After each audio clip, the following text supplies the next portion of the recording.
Barbados to establish deeper relations with Suriname. More legislation coming to further protect the rights of workers in Barbados.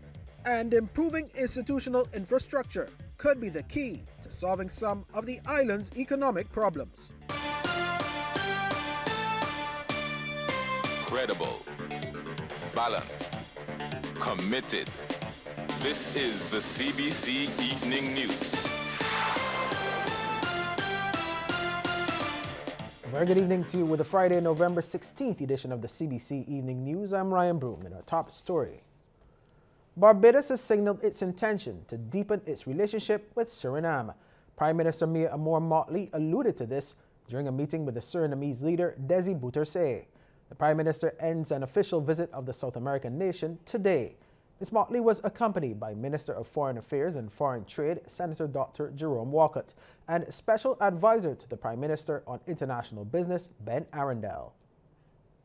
Barbados is very keen to deepen our friendship and relationships at the level of people and businesses and government with Suriname. And we have every confidence that this encounter, coming so closely after the technical mission that came at the end of July, early August, that this indicates our seriousness and our deep commitment to make progress. And President Bouterse identified agriculture and transport as among the areas in which the two can cooperate. In this regard, we wish to refer to the significance of the Barbados-Suriname Joint Economic, Technical and Cultural Cooperation Commission. I would like to propose for this commission to be reactivated. In order to deepen the collaboration between Suriname and Barbados, a fact-finding mission took place earlier this year and further explore the opportunities for cooperation. And this breaking news story now coming to hand, Barbados has a new bishop. The province of the church in the West Indies has named a new Anglican bishop for Barbados. He is rector of Holy Trinity Church in St. Philip, Senator the Reverend Michael Maxwell. The bishop designate replaces a retired archbishop and Anglican bishop of Barbados, Dr. John Holder. Barbados continues to push for moving forward the CARICOM Single Market and Economy, or CSME. Minister in the Ministry of Foreign Trade, Sandra Husbands, is chairing the 47th Council for Trade and Economic Development, or QUATED. She told CARICOM ministers of trade and foreign officials meeting in Guyana, while the CSME has its challenges, there are opportunities that must be seized, especially if the community is to become economically resilient. We get more in this report from DPI. High on QUATED's agenda is moving forward the Caribbean Single Market and Economy, or CSME. Minister Husbands reiterated the need to get this done to build economic resilience in CARICOM. There are challenges, but there are opportunities, and we must seize the moment. A space must be created for us to deliberate on making the QUATED the most revered organ in the community. Minister Husbands also noted the survival of the region depends on seeing itself as one. We are not 15 members haggling and negotiating to create individual benefit for our countries. Rather, we are sister territories, striving to manage our resources and opportunities to generate accelerated value and benefit, which we share for our mutual benefit. Over the next 2 days, CARICOM trade ministers and foreign officers will deliberate on the CSME, the direction of CARICOM's external trade policy, and the community's trade relations with the United Kingdom post-Brexit. Government has re-established its commitment to strengthening institutions which have made significant contributions to the development of the region. This assurance from Minister in the Ministry of Finance, Ryan Strawn. He says such institutions include the CARICOM Development Fund, as he revealed that Barbados is behind on its contributions to the fund. The CARICOM Development Fund has a unique place in the development space of this Caribbean. And certainly, as we seek to set things right with respect to our contributions, Barbados is currently seeking to put together, in a sense, a recovery plan and transformation for Barbados that we hope will serve as a template for how the region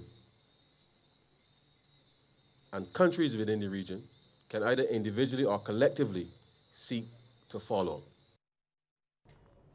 Now, Minister Strawn was speaking during the CDF's 10th Anniversary Awards and Cocktail Reception.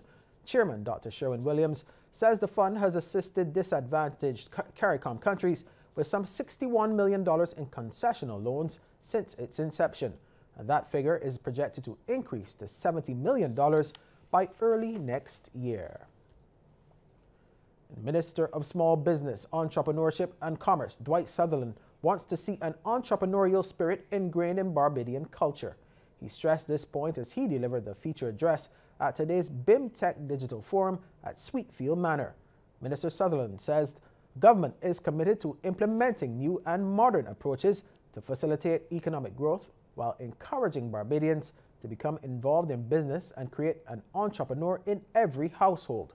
He says it's evident in the opening of the Bridgetown Trust Loan Office to commence the distribution of $10 million per year for each of the next 5 years as seed capital. On the 14th of November 2008, that is a few days ago, we distributed the first set of loans to small businesses in categories such as ranging from poultry production, artwork and painting, juice making, hairdressing, sports bar operation, freighting, just to name a few. As at November, we have received some 835 applications for trust loans, of which 400 applications have been approved and another 435 applications being processed. Now, Mr. Sutherland says his ministry plans to be in the forefront of the digital transformation of Barbados by the beginning of next year. He adds the loans will be distributed electronically in line with government's policy for e-commerce transaction.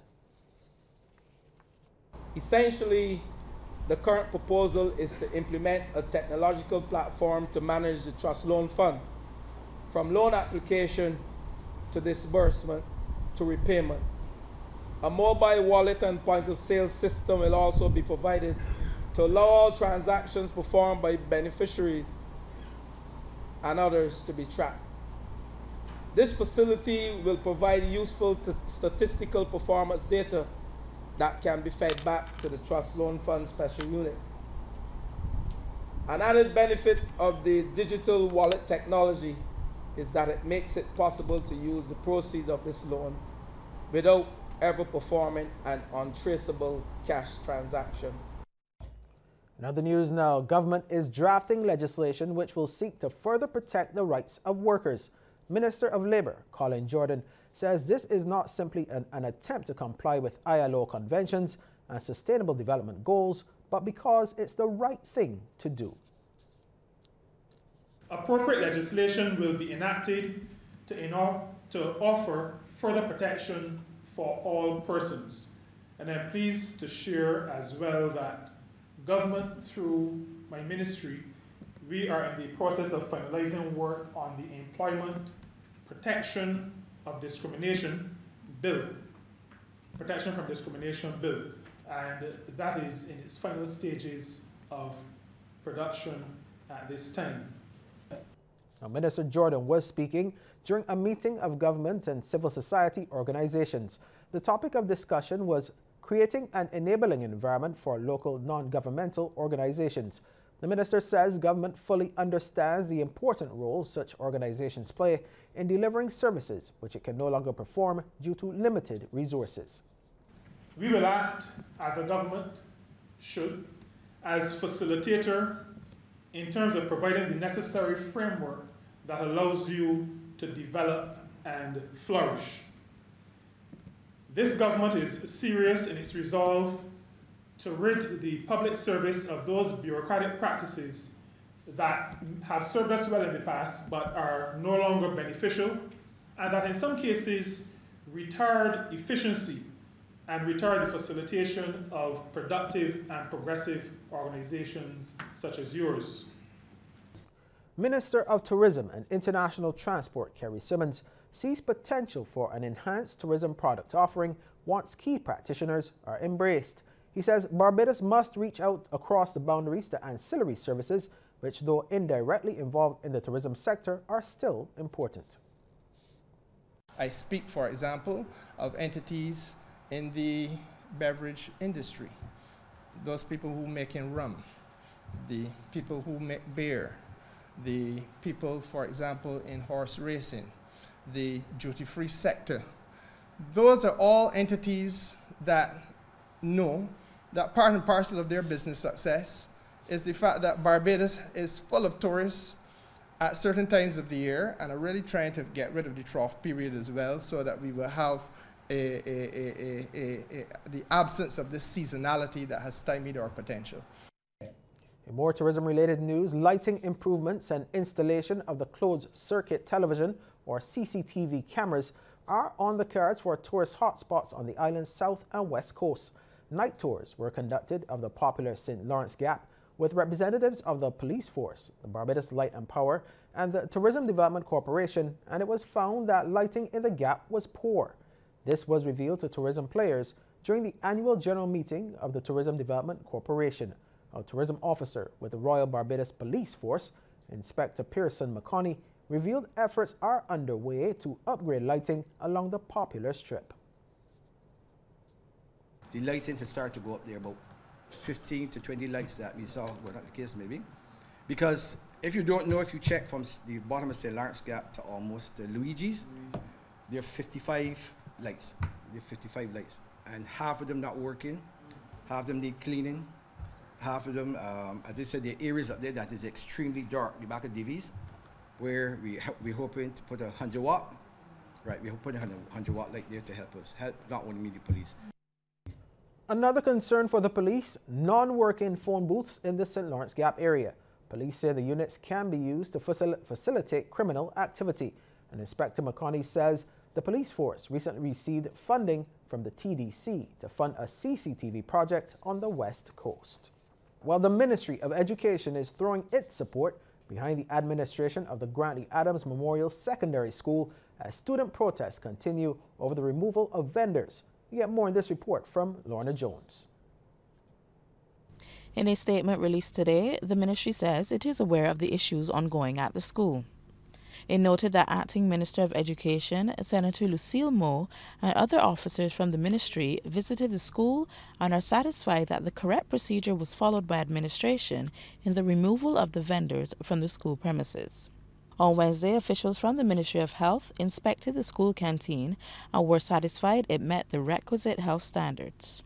The statement went on to say that the security and food safety of the students are the ministry's main priority and that students would not be allowed to leave the premises without permission during the school day. The ministry says the boards of management of the secondary schools will continue to work with canteen concessionaires to ensure they comply with food handling standards and maintain a high nutritional quality of food served. A policy document on nutrition will be developed and shared with all canteen operators. The ministry is asking parents, guardians, and members of the public not to encourage students at any school to disregard the directives of the school administration. Lorna Jones, CBC News. Thanks, Lorna. Well, Chairman of the TVET Council, Dr. Albert Best, says the Institute is seeking to ensure citizens are equipped to make contributions both nationally and abroad. He says it's for this reason the Institute will be seeking to add a competency-based bachelor's degree to its suite of qualifications.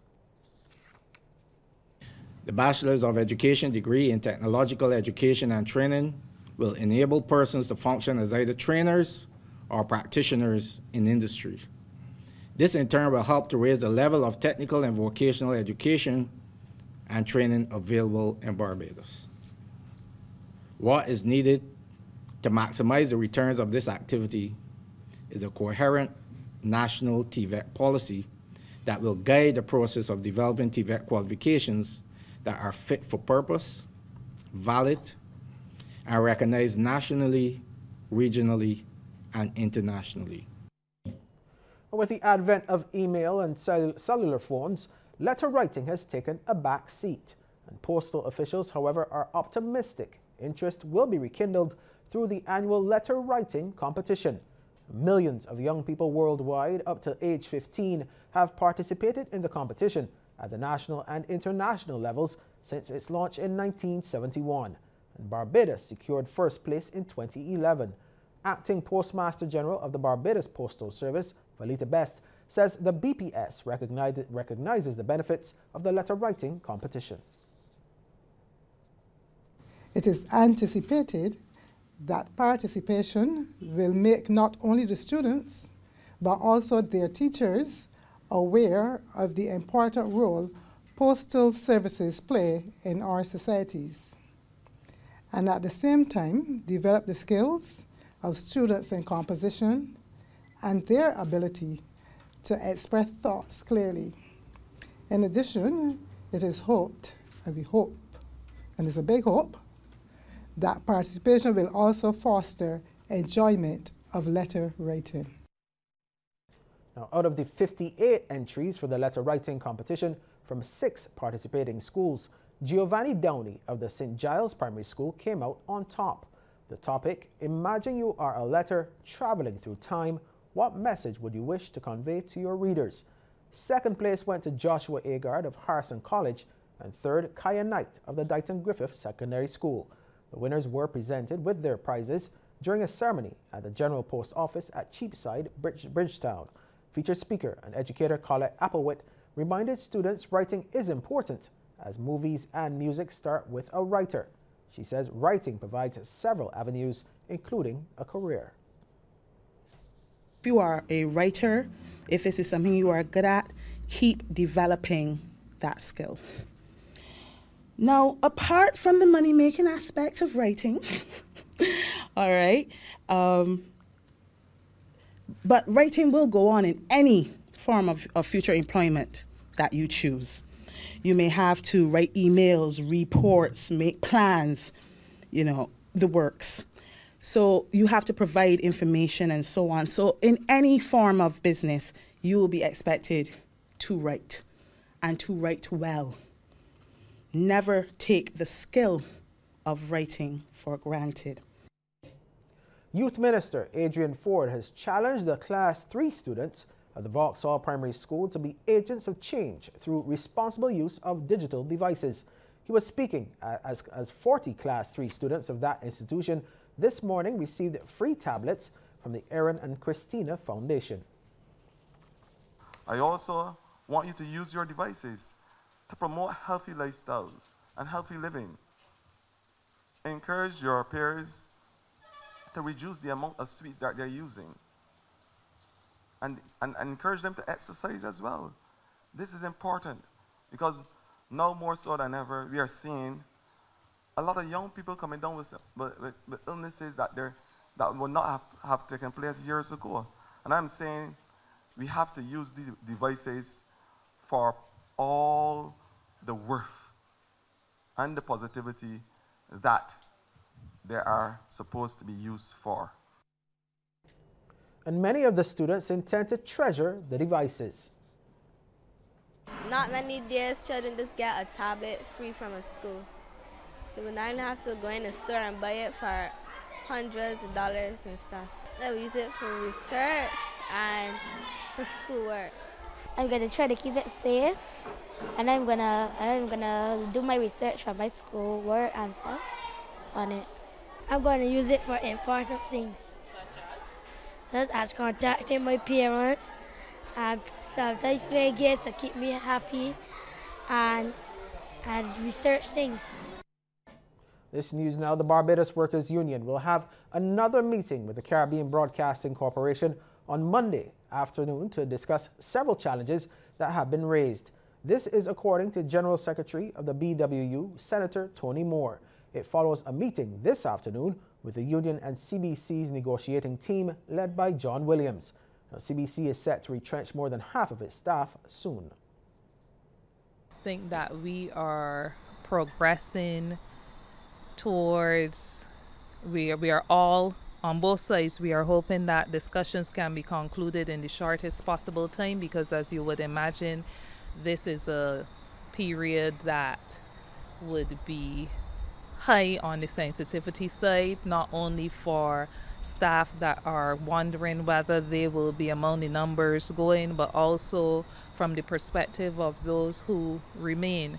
So it is in the interest of all that we conclude the discussions in the shortest possible time. But what we don't want is that time is so much our preoccupation that we don't ensure that the process is properly observed.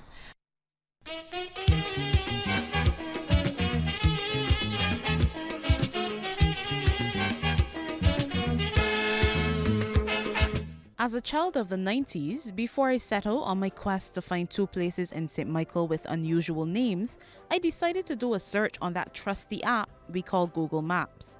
It was there I discovered Condem Gully Road, albeit with a spelling error. After knocking on a few doors, trying to find out how this community got its name, myself and cameraman Jimmy Gittins were directed to this house at the corner where Patricia Strawn lives. Well, we felt as if we had hit the jackpot. Miss Strawn says she was born on that spot 80 years ago, but she has no idea where the name Condem Gully Road came from. In fact, aside from her land tax bill, all her mail says Bridge Road. I didn't even know that was it until they put up the sign. The sign, we never had a sign. And I was begging the fella, do you really have to put that sign up there? You know, it's so embarrassing, you live on Condem Road. And I think it's an association, the fact that the prison was so close by. Ms. Strawn says it was not unusual to see prisoners traversing the area. They used to come around this corner and they would push the cart with their tools on it. And they were wearing these blue canvas-like suits.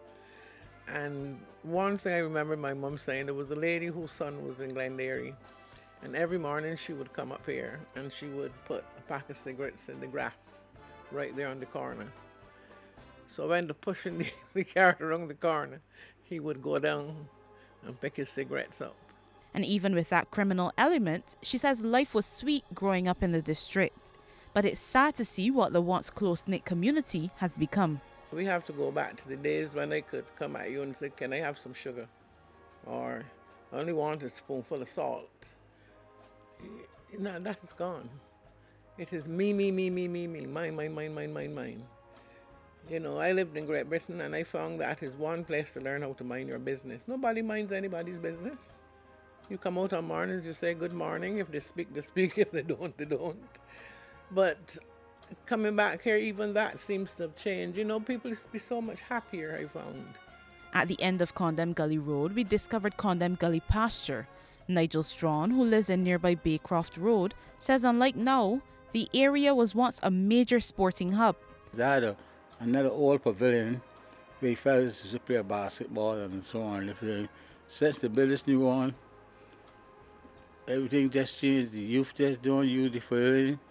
They use it probably in turning legs at night and gamble and that kind of stuff. But to play games, you don't get that. You get netballs and evening and things. You hardly see them now. With all that in mind, I was satisfied with what I had learned about the little-known community of Condem Gully Road. So off we went again. For our second location, we decided to do things a little differently. And instead of focusing on places with unique names, we did the opposite. We focused on places with one thing in common, the word chapel. According to Google Maps, there are at least 2 chapel streets, a chapel place, and 3 chapel gaps in Barbados. We decided to pay the community of Chapel Gap Spooners Hill a visit. Terry Wave says children back then were far more active. The most thing they had was a 9-tender. So they used to be like in the gullies picking donks and knackies and things during the summertime instead of being home on other games, right? So it's a lot different. And your child could have let your child go to a neighbor and be comfortable with that. Nowadays, as I said, you have to be skeptical about it. Just as we finished speaking to her, along came Darson Phillips, who was heading home after a quick trip to the supermarket. He was more than happy to tell us about growing up in Chapel Gap. If you go and catch birds and things like that, and cook the birds and things like that, you had to dig potatoes, spokes and all. get sprouts and dig them and come back home and stew them and things like that. Go out the shop and beg for saltfish and use it like that. Mr. Phillips says his mother helped to raise many children, and he's continued that spirit of giving, sharing limes and breadfruits with neighbors. But there's only one problem where the young people are concerned. They don't come and knock, they go up in the tree. So when they come out and ask me, the tree is yours, I tell them, all right, you go ahead. You know, I don't make the first calls nowadays, it's very funny. Very, very funny. Because any arguments, I don't like getting arguments. As I start to argue, I go on. So as simple as that. So there you have it. 2 places in St. Michael, Condom Gully Road and Chapel Gap. One with a unique name and one with a not so unique name. Sharika Griffith, CBC News.